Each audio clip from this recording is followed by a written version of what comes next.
First, can we take one more opportunity to applaud Mrs. Dahman for her touching and heartfelt remarks?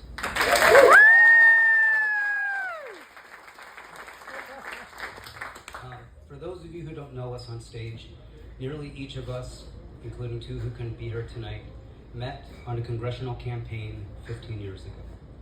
These are our shared words and collective thoughts.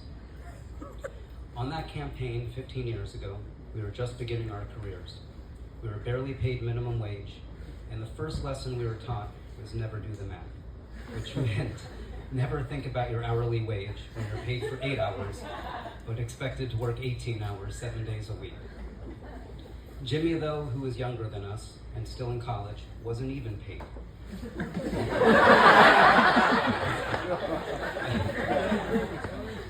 He was our intern, and for unknown reasons enjoyed what we were doing. Because we did not. He nevertheless thrived, and we didn't realize it, but it was our first glimpse of a professional who would climb nearly every ladder and even help some in this room ascend themselves. We each share similar principles, but Jimmy is the purest in his dedication to the values to which we've dedicated much of our careers: progress, compassion, and losing elections.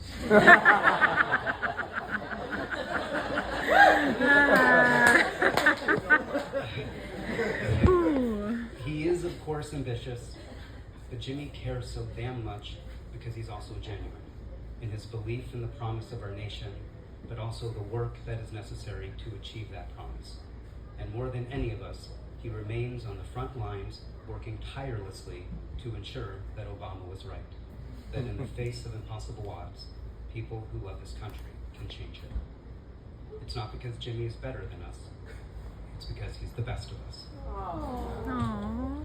But if you go back those 15 years, we lost our first campaign in the worst wave election since the Great Depression. And so our reward for those 18-hour days was unemployment. Thus, when we all eventually moved to Washington, D.C., we had little more than our idealism intact and our support for each other. Thankfully, two of us shared an apartment. It featured 2 modest bedrooms, and in between, a narrow foyer. While looking for work, we took turns living in the foyer with couch cushions on the ground as our bed. You had to be positioned just right to avoid the front door hitting your head in the morning. But every Friday night, we hung out in that apartment, slept in that apartment, and sometimes struggled the next day to remember what we had done in that apartment. As Ralph Waldo Emerson once quipped, it is one of the blessings of old friends that you can afford to be stupid with them. Mm-hmm. At the time, we couldn't afford much, but we could afford that. Well, one night we went out with colleagues, and one of them managed to drink so much on a weeknight that he lost his apartment keys. So, like the rest of us, he spent the night in the apartment, including Jimmy on the foyer floor. But when the coworker woke up in the middle of the night, he somehow mistook the foyer for a bathroom, and Jimmy for a toilet.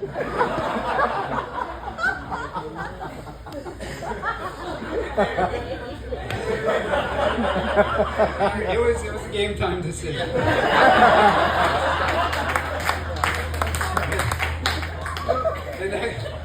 The next morning we woke up, and all Jimmy could say with quiet resignation was, "Something bad happened."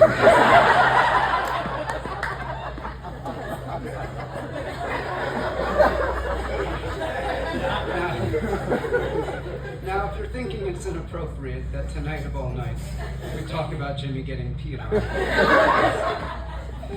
fair enough.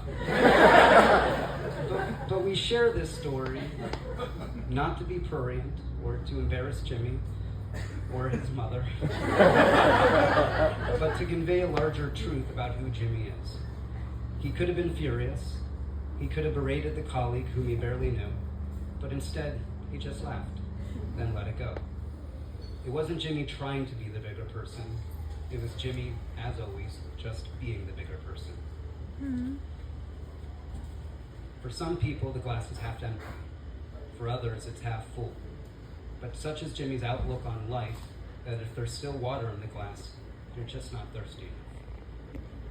One of Jimmy's closest friends, Michael Zetz, couldn't be here tonight, but he poetically compares Jimmy to a golden retriever. He's extremely excitable. He goes through life with a smile on his face. He says hi to strangers on the street, and he's always up for a catch.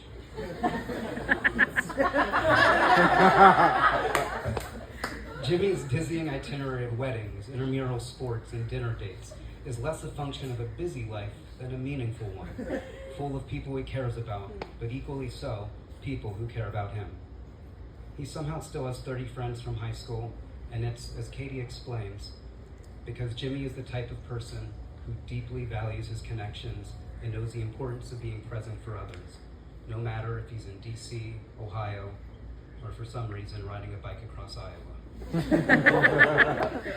It's the reason Katie and Jimmy were able to make the relationship work these past several years, despite often living and working in different cities and states.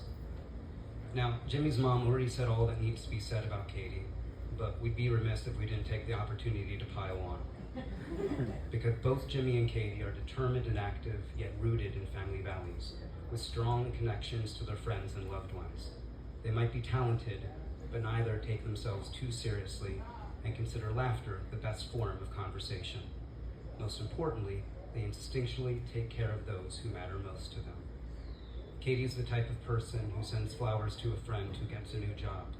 Or if Jimmy says he's sick, in an hour she'll have homemade soup for him with juice and 7 different types of medicine. Katie, you really shouldn't be mixing that many medicines.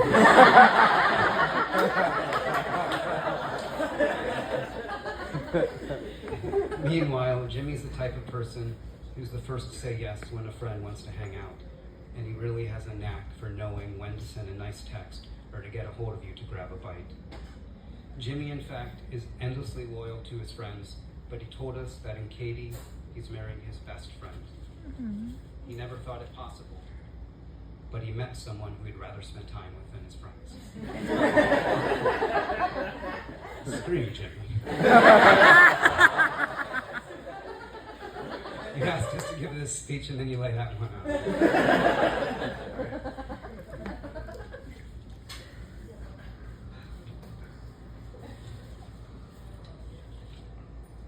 But if you ask Jimmy why he truly fell for Katie, he'll simply say that being with her is easy. And if you ask Katie why she truly fell for Jimmy, she'll simply say that being with him is easy. For two ambitious people who have never shied to endeavor, dating became, perhaps for the first time, easy, even when things were about to get hard. As Katie tells it, when Jimmy's dad, after his cancer diagnosis, fell and broke his leg, they both knew Jimmy had to go home. Within an hour, they had packed everything, and Jimmy took off for Ohio, not to return for half a year.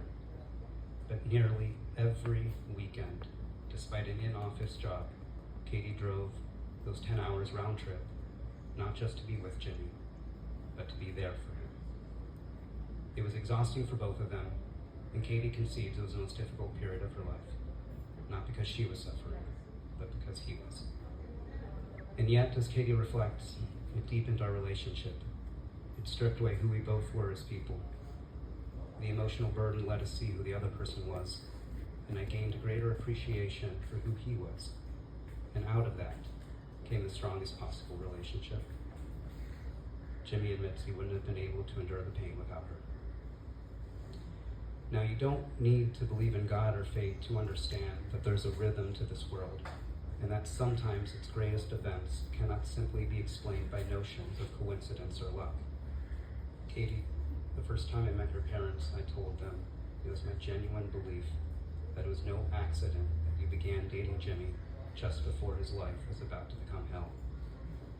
And if the measure of a person is who they are, not in times of triumph, but of misfortune, then the measure of a loved one is their commitment to others during their periods of pain and suffering. As Shakespeare said, love is a star to a lost ship. It is a lighthouse that sees storms but is never shaken. Katie, if Jimmy is the best of us, it was you who inspired us to be better friends and to be better people. And Jimmy, there are no shortage of compliments we could have given you tonight. But our greatest tribute is merely to say, when people are with you, they're happy. So while our lives are good, our moments with you are better. It is for that reason that it's our endless joy and our honored privilege to see you take that final step from an intern to a professional. I'm not done. From barely a man to the leader of men. From a friend to a best friend. And from someone who enjoys his life to someone who now can't wait for the rest of his life. To your happiness, because we love you both.